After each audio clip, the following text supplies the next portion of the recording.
Bismillahirrahmanirrahim. Assalamualaikum warahmatullahi wabarakatuh. Innal hamdalillah nahmaduhu wa nasta'inuhu wa nastaghfiruh wa na'udzu billahi min shururi anfusina wa min sayyiati a'malina. Man yahdihillahu fala mudilla lahu wa man yudlil fala hadiya lahu. Ashhadu an la ilaha illallah wahdahu la syarika lahu wa ashhadu anna Muhammadan 'abduhu wa rasuluh.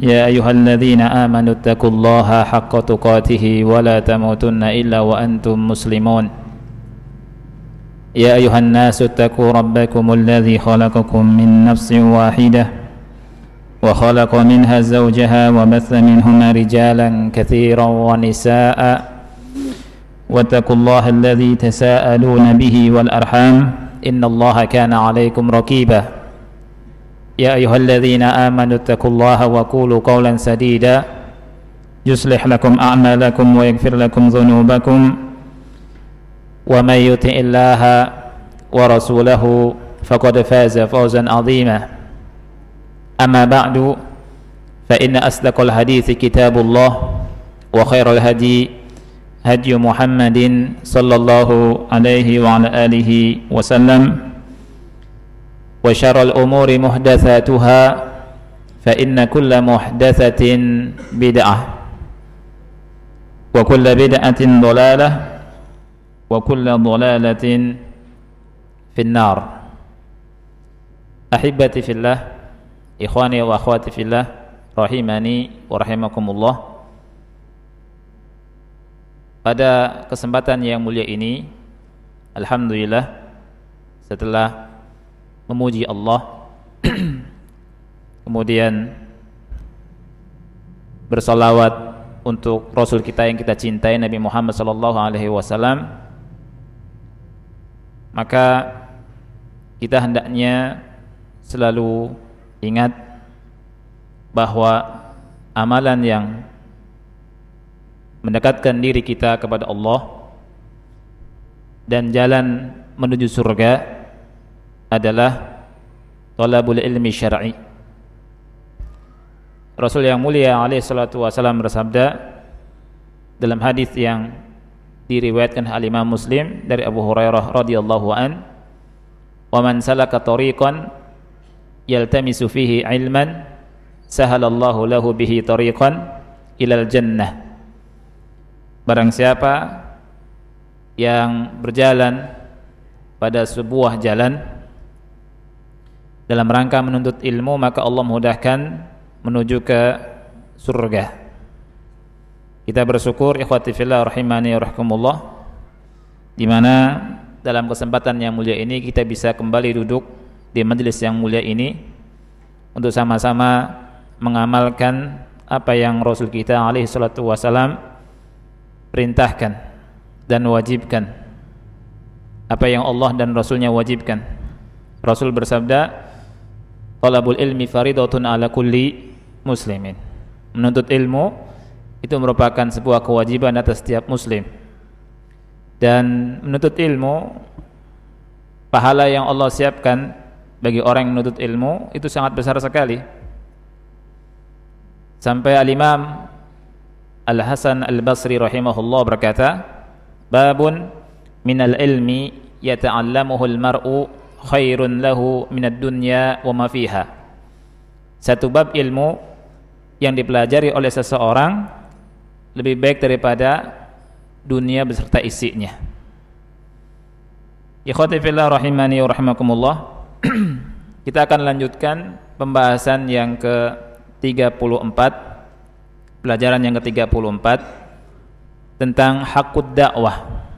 Hak dakwah. Hak ad-da'wah. Kemarin kita bahas muqaddimah yang disampaikan oleh penulis. Di antaranya beliau sebutkan 3 penyakit umat Islam.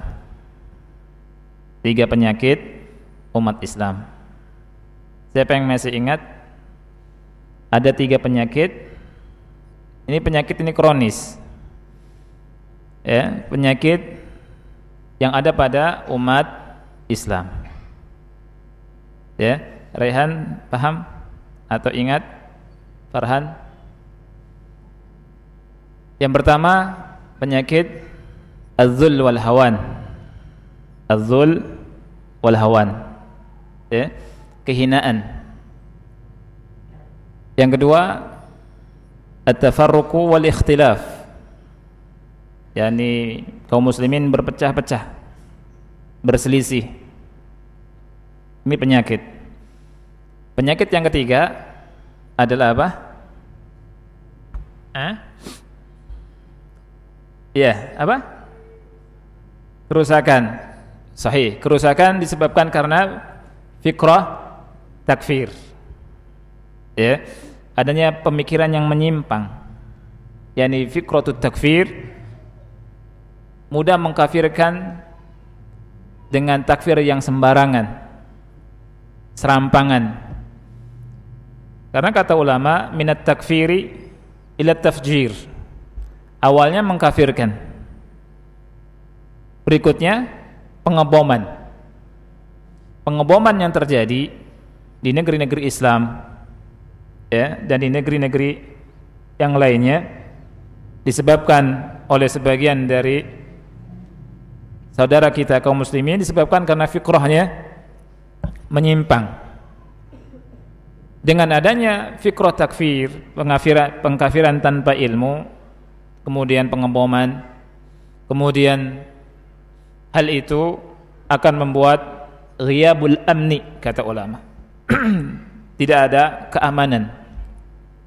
Dan 3 jenis penyakit yang kronis ini, kehinaan, perselisihan, perpecahan, kemudian apa lagi tadi yang ketiga, ada pemikiran yang sesat, tidak bisa ditumpas kecuali dengan dakwah. Tidak bisa diselesaikan kecuali dengan ad-da'watu ilallah di atas manhaj yang hak. Oleh karena itu, ikhwati fillah, dalam kesempatan yang mulia ini kita bahas hak-hak dakwah. Apa saja hak-hak dakwah? Di kitab ini ada 5 hak dakwah. Yang pertama, pada pekan yang lalu kita bahas hak dakwah yang pertama adalah al-ikhlas. Kita harus ikhlas dalam berdakwah. Yang kita harapkan adalah pahala dari Allah Subhanahu wa taala. Dan dakwah mengajak manusia kepada Allah Subhanahu wa taala, bukan kepada kelompok tertentu, golongan tertentu, atau syekh tertentu, atau kepada fulan wal alan, tetapi ilallah. Dalilnya adalah firman Allah Subhanahu wa taala dalam surat Yusuf, "Qul hadhihi sabili ad'u ilallahi." Katakanlah wahai Muhammad, hadhihi sabili, ini jalanku, ad'u ilallah, aku berdakwah, mengajak manusia ilallah, kepada Allah, bukan kepada kelompoknya, bukan kepada partainya, bukan kepada syekhnya, tapi ad'u ilallah.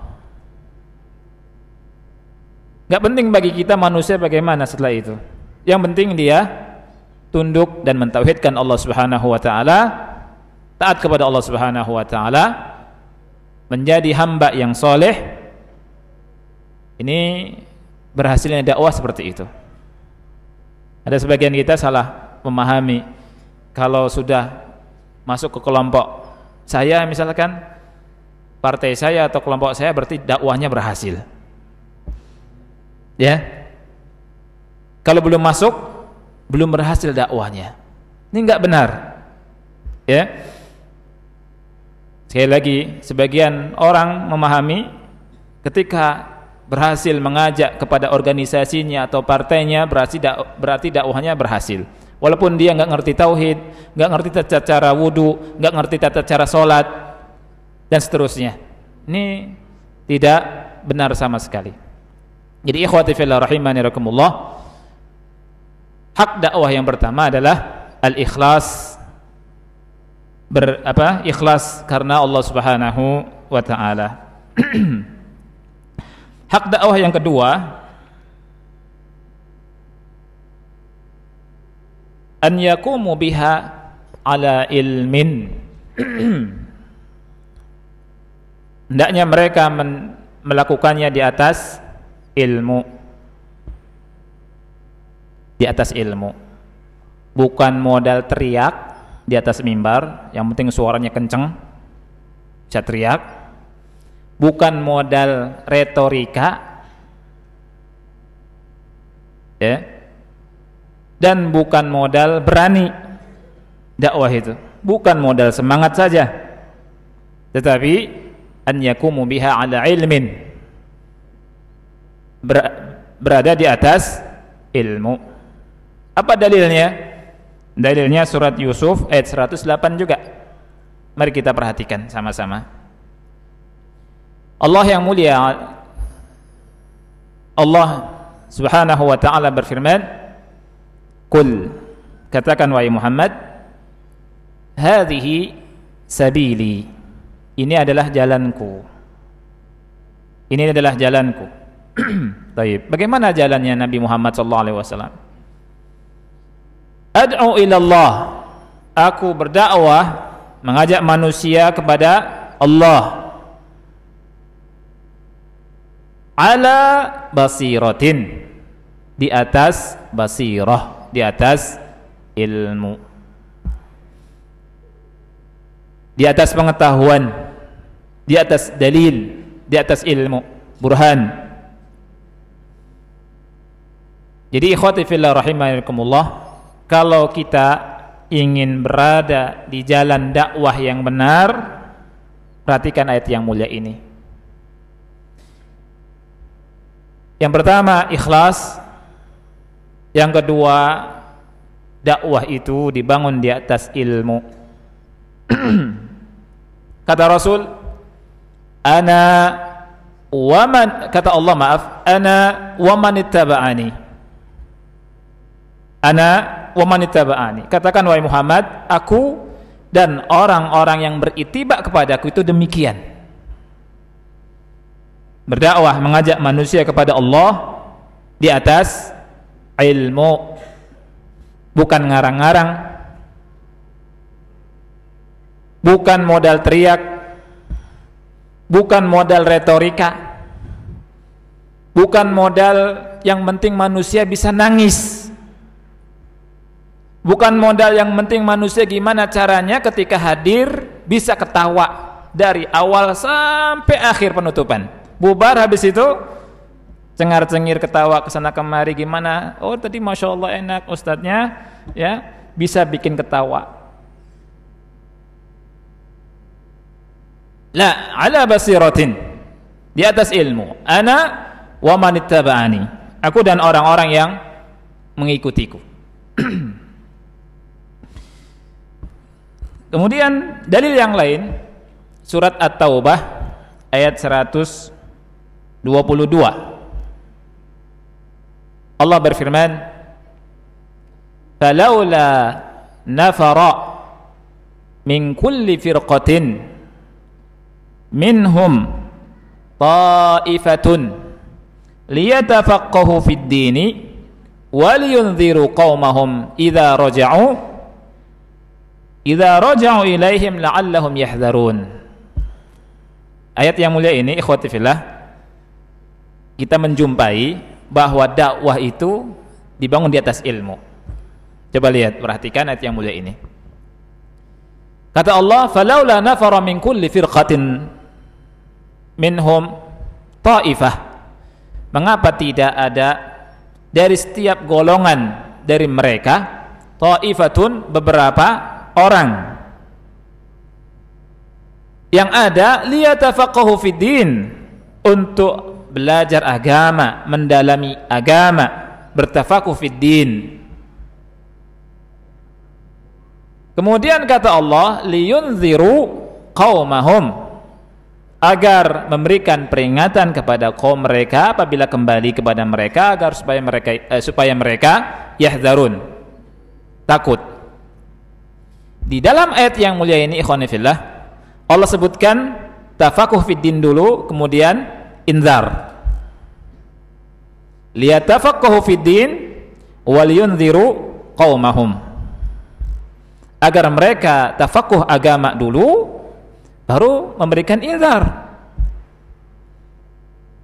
Oleh karena itu, Syekh berkata di sini, "Fanzuru ya ibadallah, ja'alallahu al-inzara wad-da'wata ba'dal ilmi wat-tafaqquh."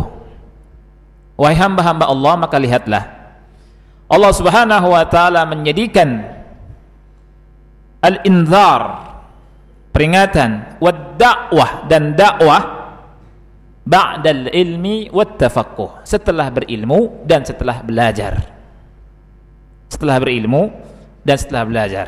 Ini ayat sering kita baca. Amma man da'a qabla an yata'allama fa innahu yufsidu aktsara mimma yuslih, kata beliau. Adapun orang yang berdakwah, qabla an yata'allama, sebelum dia itu belajar, fa innahu yufsidu aktsar mimma yuslih, maka sesungguhnya dia justru malah banyak merusak daripada memperbaiki. Jadi ikhwati fillah, dakwah ini besar dan ada ilmunya, ada aturannya. Dakwah harus dibangun di atas ilmu. Ini hak yang kedua. Bukan sadar, misalkan ada sebagian orang sadar dari berbagai macam hal, ya, kemudian ikutan dakwah, misalkan kesana kemari dakwah, tidak belajar dulu. Ini tidak mengerti hak dakwah, ya.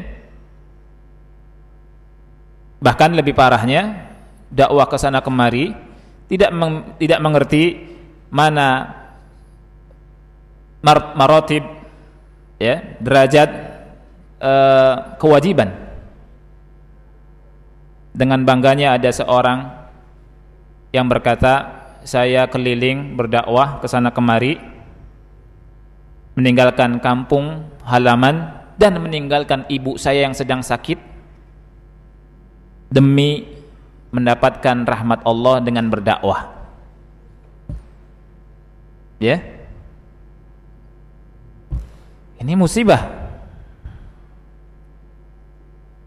Berbakti kepada kedua orang tua, terutama ibu, fardu ain atau fardu kifayah? Fardu ain. Adapun berdakwah, fardu kifayah. Dan tidak berhak orang yang tidak punya ilmu berdakwah. Lihat, justru malah merusak. Dia akan mengajarkan hal yang buruk ini kepada setiap orang yang dia temui. Enggak wajib ya berbakti sama kedua orang tua. Yang paling wajib keluar walaupun orang tua sakit, kan begitu. Tidak diurus orang tuanya, tidak diurus keluarganya, tidak dikasih nafkah. Yang penting dakwah. Kan enggak benar.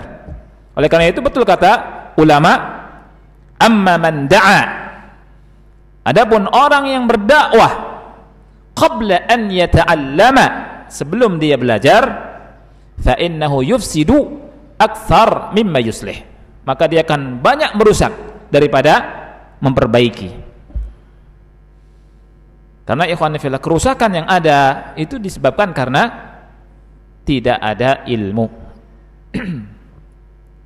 Kemudian dalil yang lain dari hadis Nabi sallallahu alaihi wasallam, Rasul bersabda, "Naddarallahu imra'an sami'a minna haditsan fahafidhahu hatta yuballighahu ghairahu."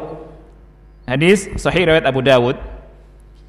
Mudah-mudahan Allah memberikan cahaya kepada seseorang wajahnya ketika dia mendengar dari kami sebuah hadis, kemudian dia hafal,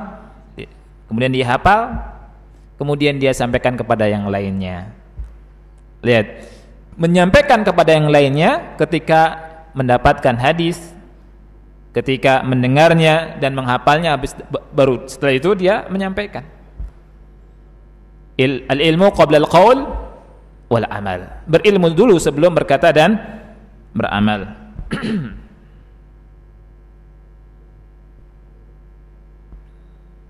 Fanzuru, juga lihat, kata beliau, ibadallah, wahai hamba-hamba Allah, ja'ala an-nabiyya sallallahu alaihi wasallam at-tabligha wad-da'wata ila Allah ba'da sima'i lil hifdhi ba'da sima'i lil ilmi wa hifdhihi.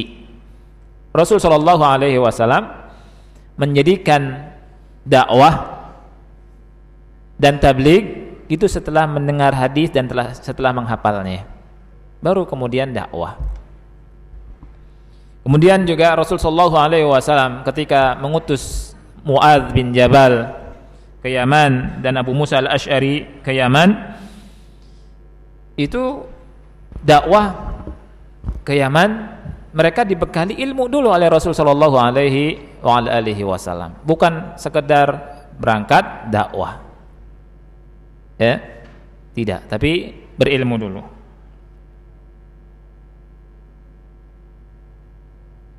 Beliau berkata di sini, ikhwan, fa'alad du'ati ila Allahi an yattaqullaha fin nas. Bagi para dai hendaknya takut kepada Allah dalam diri-diri manusia. Wa yad'uhum ala ilm. Hendaknya mendakwahi mereka di atas ilmu. Li'anna alladhi yad'u wa yufdi bi ghairi ilmin yaqtulu nafsahu wa yaqtulu ghairahu wa yudammiru ummatahu. Subhanallah. Karena orang yang berdakwah tanpa ilmu, berfatwa tanpa ilmu, dia bisa membunuh dirinya, bisa membunuh orang lain, dan bisa menghancurkan dan merusak umatnya. Ngeri kan? Bisa bunuh diri sendiri, bunuh orang lain, bisa merusak umat. Yang dakwah, yang berfatwa tanpa ilmu, ini sangat bahaya sekali. Apa dalilnya? Dalilnya, orang yang dakwah tanpa ilmu, berfatwa tanpa ilmu, bisa bunuh diri sendiri. Kita ingat Rasul SAW pernah menghabarkan pada kita, ada seorang manusia yang membunuh 99 jiwa. Oh, penjahat. Ya. Mukul orang saja dosa tidak? Dosa, gimana membunuh? Dan ini bunuhnya 99 nyawa lagi. Menghabisi nyawa orang dosa besar. Kemudian dia ingin bertobat. Dia bertanya kepada manusia, apakah ada orang yang bisa dia bertanya kepadanya? Dikasih tahu sama manusia kepada ahli ibadah. Kepada ahli ibadah ditanya, ada tidak bertobat, ada tidak pintu tobat? Dijawab, tidak ada tobat. Orang ahli ibadah ini melihat dosanya sangat besar, 99 jiwa dia bunuh, dia akhirnya bilang, tidak ada tobat bagi anda. La haula wala quwata illa billah. Ini fatwa sesat enggak? Sesat. Selain sesat, dia nggak tahu sedang berhadapan dengan siapa. Ya kan? Akhirnya putus asa. Orang yang bertanya itu putus asa. Waduh, nggak ada tobat bagi saya. Ya sudah, karena nggak ada tobat, sekalian 100 saya genapin. Akhirnya apa? Si ahli ibadah ini dibunuh, meninggal. Kenapa dia dibunuh? Fatwanya yang salah. Lihat, karena fatwa yang salah bisa bunuh diri sendiri, senjata makan tuan. Ya. Selain menyesatkan, bunuh diri sendiri. Kebodohan juga, ikhwani fillah, ini bisa membunuh orang lain. Apa dalilnya? Dalilnya hadis yang sahih riwayat Abu Dawud dan yang lainnya dari Jabir bin Abdullah radhiyallahu an. Jabir bin Abdullah berkata, kharajna fi safar. Kami pernah keluar safar. Fa asaba rajulan minna hajarun fashajjahu fi ra'sihi thumma ihtalama. Kata orang tersebut, ada salah satu di antara kami, seseorang yang kepalanya kena batu, kemudian luka. ya, kepalanya kena batu dan luka parah. Dan ditakdirkan di malam itu dia ihtilam, mimpi, ya, mimpi yang mana dia harus mandi wajib untuk menghilangkan hadas besarnya. Kemudian fasa'ala ashabahu, dia bertanya kepada para sahabat, hal tajiduna li rukhsatan fi tayammum, apakah saya punya rukhsah untuk bertayamum, karena dia punya luka di kepalanya. Faqalu, mereka menjawab, ma najidu laka rukhsatan wa anta taqdiru 'alal ma', kami enggak jumpai rukhsah, keringanan bagi Anda dan Anda mampu untuk menggunakan air. Fagtasala famata, kemudian dia mandi, kemudian mati, binasa. Falamma qadimna ila Rasulillah sallallahu alaihi wasallam ukhbira bidzalik, maka ketika kami mendatangi Rasul sallallahu alaihi wasallam, dan Rasul sallallahu alaihi wasallam dikhabarkan tentang khabar tersebut, kejadian yang menimpa sahabat tadi dan meninggal. Apa kata Rasul sallallahu alaihi wasallam? Rasul bilang, qatalahumullah, mereka telah membunuhnya, qatalahumullah, semoga Allah balas mereka. Ala sa'alu idza lam ya'lamu, tidakkah mereka bertanya kalau tidak punya ilmu, kata Rasul. Fa innama shifa'ul 'ayyi as-su'al, sesungguhnya obat dari ketidaktahuan adalah bertanya. Innama kana yakfihi ay yatayammam, sesungguhnya cukup baginya untuk bertayamum saja. Ini kata Rasul sallallahu alaihi wasallam. Lihat ikhwati fillah, ya. Dengan fatwa yang salah orang meninggal. Dengan fatwa yang salah bisa membuat orang binasa. Karena tanpa ilmu, waduh, ngeri sekali. Ngeri sekali. Oleh karena itu, bagi siapapun kita ketika ditanya tidak tahu, bilang tidak tahu. Jangan malu. Waduh, kalau saya bilang tidak tahu, nanti saya dibilang on, goblok, nggak diundang lagi, nggak ceramah lagi. Nggak ya akhi, ilmu ini amanah. Ilmu amanah. Kalau tahu katakan tahu, kalau nggak tahu katakan tidak tahu. Kata ulama, la adri nisful ilmi. Ucapan la adri, saya nggak tahu, setengah ilmu. Setengah ilmu. Karena orang yang nggak tahu kemudian ngarang-ngarang, itu dia sebagai jembatan orang masuk neraka. Na'udzubillah. Jadi kalau nggak tahu, ana la adri, nggak usah malu, dan hatinya tenang lagi. Dan orang yang ngerti justru akan menghargai antum, menghargai kita. Oh, dia berarti ngomongnya nggak sembarangan, ya. Nggak ada kata malu mengucapkan ana la adri, saya tidak tahu. Dan harus dibiasakan, harus dibiasakan. Jangan seperti Mufti Khunfashar, ya. Harus dibiasakan, la adri, la adri, la adri. Imam Malik subhanallah ditanya berapa puluh, dia jawab la adri, la adri, la adri, la adri. Cuma berapa yang bisa dia jawab, padahal imam besar. Oleh karena itu ikhwani fillah, ucapan la adri ini harus kita kedepankan ketika kita tidak tahu. Terserah orang mau bilang apa saja, terserah, karena ilmu ini adalah amanah. Ilmu amanah, dan Allah melihat kita. Allah subhanahu wa ta'ala melihat kita. Jangan sampai kita mengatakan nih maksudnya Allah begini, maksudnya Rasul begini, Allah lihat, padahal Allah nggak memaksudkan seperti itu. Murka Allah subhanahu wa ta'ala, marah dan tidak ridha.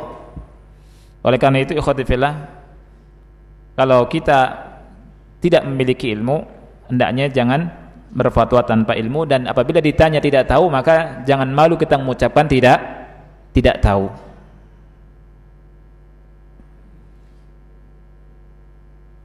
Berfatwa tanpa ilmu bisa membinasakan umat. Apa dalilnya?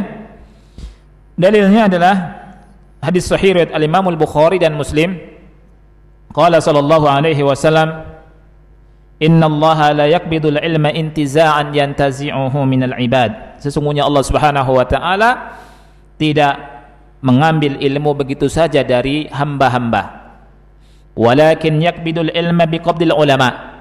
Tetapi Allah Subhanahu wa taala mengambil ilmu itu dengan cara mewafatkan ulama.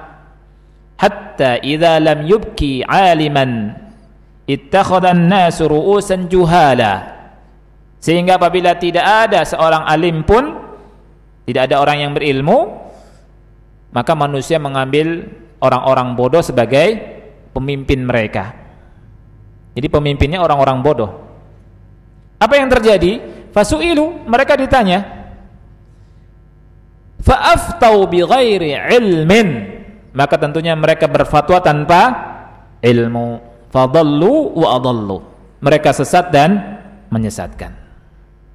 Lihat, umat binasa gara-gara fatwa tanpa ilmu. Jadi fatwa tanpa ilmu ini bisa membinasakan umat, sangat bahaya. Hak dakwah yang ketiga, ikhwati fillah, adalah an yad'un nasa bil hikmati wal lini wat taysiri wat tabsyir. Mendakwahi manusia dengan hikmah, dengan kelemah lembutan, kemudahan, dan dengan memberikan kabar gembira kepada mereka. Hikmah, kelemah lembutan, taisir, kemudahan, dan kabar gembira. Allah berfirman, "Ud'u ila sabili rabbika bil hikmati wal mau'izatil hasanah." Ini hak yang ketiga. Berdakwalah, menyeru manusia ila sabili rabbik. Lihat, ila sabili rabbik, kepada jalan Rabbmu, bukan jalan selain Rabb, tapi jalan Rabb. Bil hikmah, dengan hikmah, wal mau'izatil hasanah, dan nasihat yang baik. Rasulullah SAW berkata kepada Mu'adz bin Jabal dan Abu Musa al-Ash'ari ketika Rasul utus ke Yaman, "Basyira wa la tunaffira." Berikan kabar gembira oleh kalian berdua, jangan membuat lari manusia. Wa yassira wa la tu'assira. Beri kemudahan, jangan mempersulit. Wa tatawwa'a wa la takhtalifa. Saling bersatu, saling mentaati, artinya bersatu, wa la takhtalifa, dan jangan berselisih. Ya. Jadi Rasulullah SAW menasihati kepada orang-orang yang berdakwah dengan nasihat yang luar biasa ini.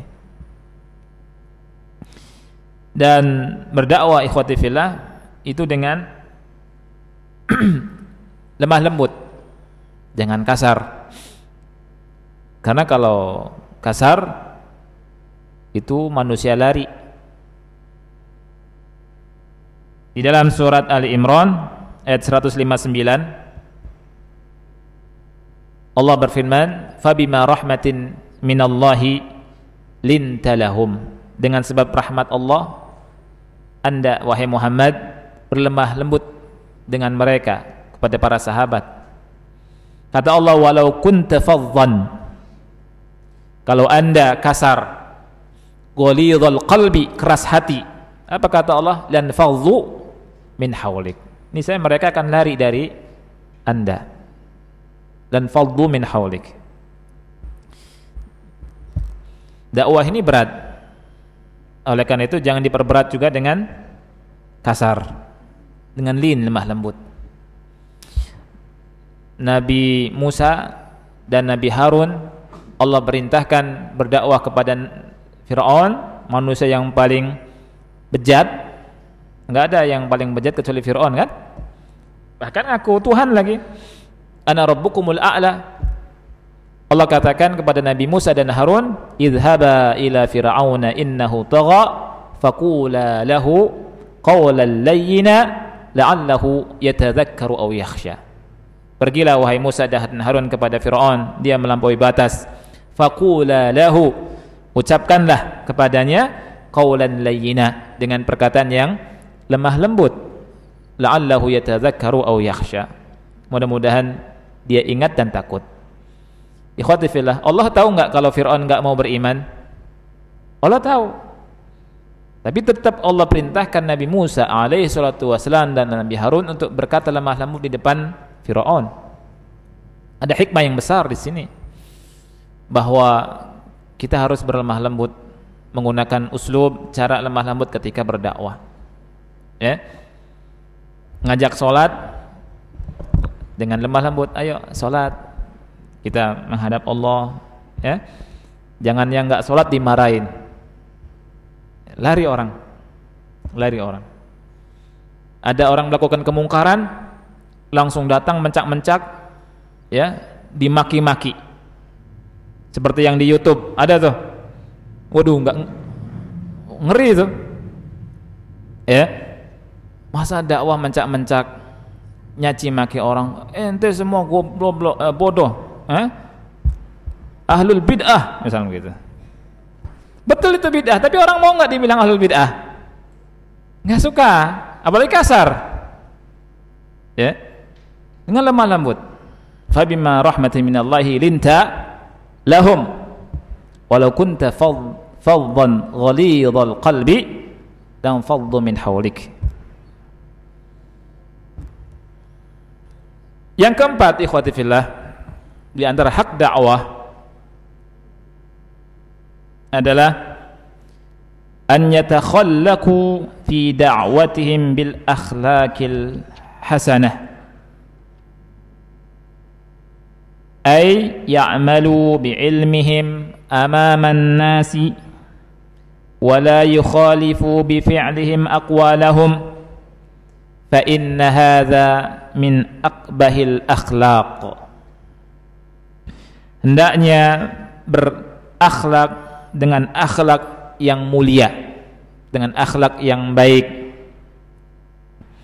Maksudnya beramal dengan ilmu di depan manusia, jangan menyelisihi ucapannya.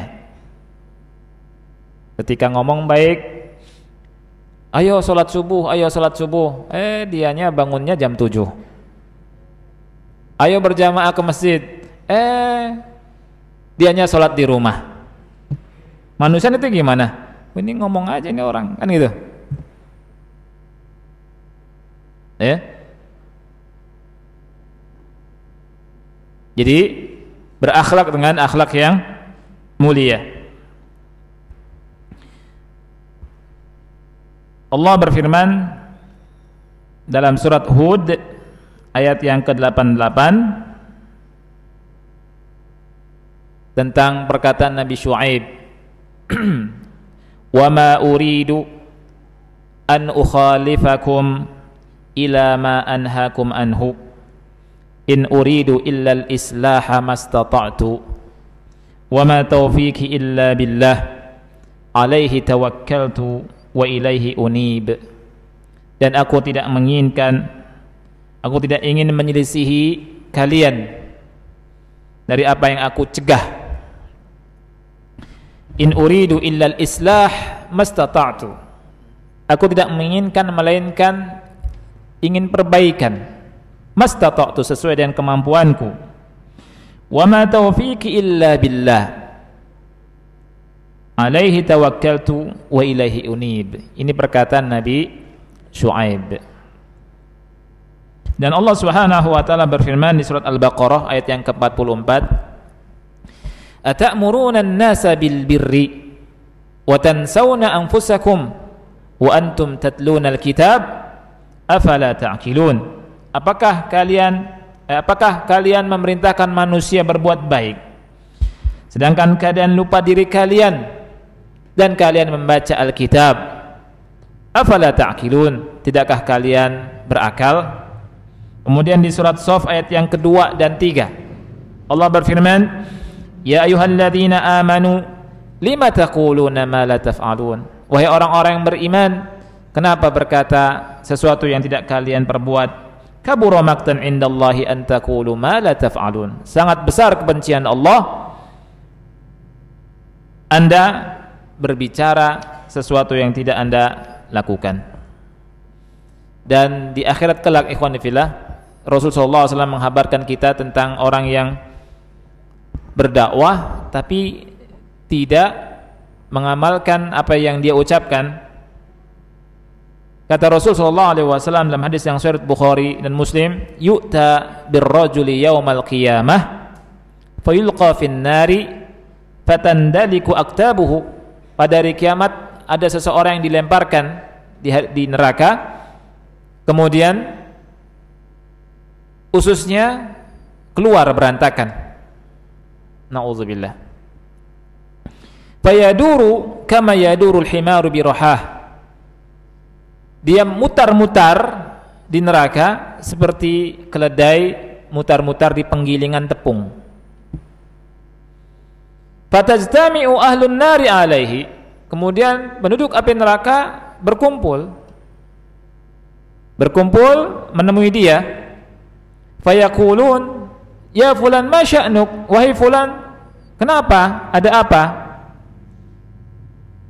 Alasta kunta ta'muru bil ma'rufi wa tanha 'anil munkar, bukankah Anda dulu yang memerintahkan berbuat ma'ruf dan mencegah kemungkaran?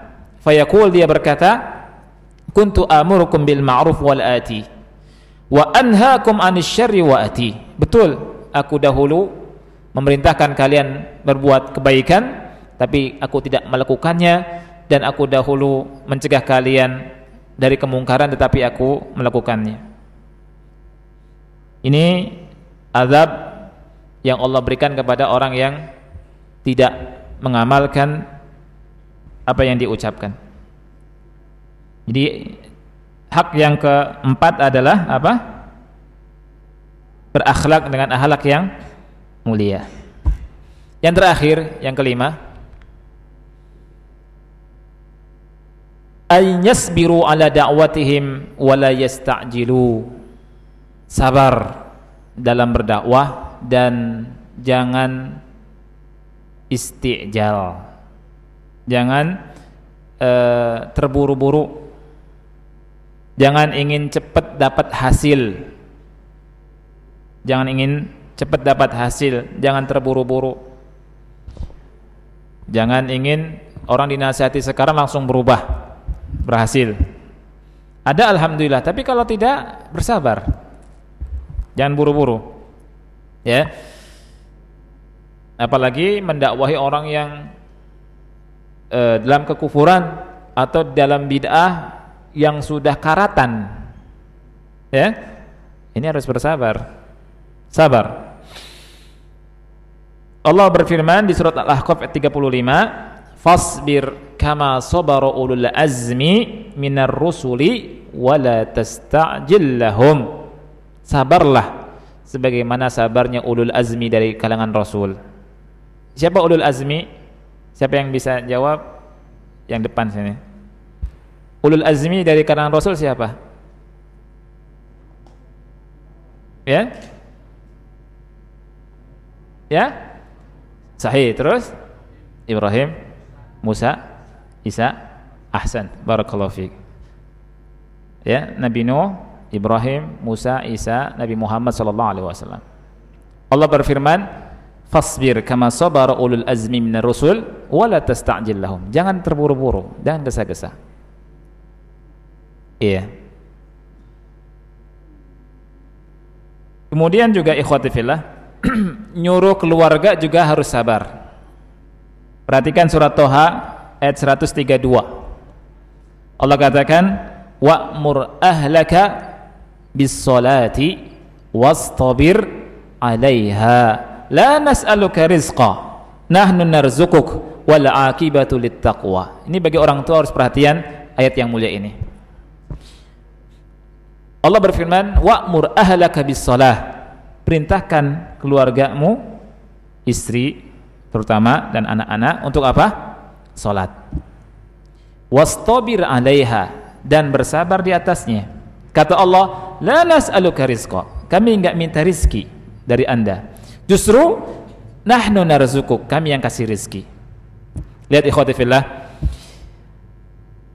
Ayat yang mulia ini hendaknya ada di hati kita dan di kepala kita. Pertama, yang harus kita selalu ingat dan ada pada pikiran kita adalah memerintahkan keluarga kita untuk sholat dan sabar di atas hal itu. Karena apa? Rezeki ditanggung sama Allah. Lihat kata Allah, nahnu narzuquk, kami kasih rezeki. Kami kasih rezeki. Kata ulama, dari ayat yang mulia ini kita tahu bahwa ibadah itu mendatangkan rezeki. Ya, taat sama Allah, selain nyaman, hidup tenang, Allah mudahkan rezekinya. Lihat. Oleh karena itu nggak usah pikir sulit-sulit, pusing-pusing orang tua, aduh nanti anak saya jadi apa ya? Ya. Nah, suruh sholat, suruh jadi ahli ibadah yang benar, ahli tauhid yang benar. Rezeki insya Allah Allah kasih. Gak usah dipusing-pusingkan, karena banyak di antara kita stres mikirin anaknya. Nanti anak saya jadi apa ya? Jadi apa ya? Jadi apa ya? Nah, nanti jadi dokter ya, jadi ini ya, jadi ini ya. Nggak. Suruh sholat, suruh sholat, suruh sholat. Sabar di atas sholat. Baik. Ikhwati fillah rahimakumullah, inilah 5 dari apa? Hak dakwah ya, yang bisa kita pelajari. Siapa yang bisa ngulang, ikhwan? 5 hak dakwah. Fadhal. Ikhlas. Apa? Di atas ilmu. 5 lembut. Masya Allah. Masya Allah, barakallahu fiik. Antum hafalannya kuat sekali. Luar biasa. Ya. Baik, insyaallah ada tanya jawab atau nanti kita buka ba'da salat ya. Ana untuk menghormati yang menjawab, ana siapkan Al-Qur'an untuk antum sama antum ya. Barakallahu fiik. Jadi 5 hak dakwah ini sangat utama ya, dan harus kita perhatikan karena ini sangat-sangat penting sekali. Pertama, ikhlas, dakwah mengajak manusia kepada Allah. Yang kedua, harus di atas ilmu. Dan ini sangat penting. Bukan, sekali lagi, bukan di atas modal teriak, bukan modal hanya retorika belaka ya, modal semangat, modal berani. Tidak, harus di atas ilmu ya. Sudah masuk isya ya. Baik, sudahnya masuk isya, kita akhiri. Kalau tidak ada pertanyaan kita tutup, kalau ada kita lanjutkan. Kita akhiri. Subhanakallahumma bihamdika asyhadu an la ilaha illa anta astaghfiruka wa atubu ilaik. Wassalamualaikum warahmatullahi wabarakatuh.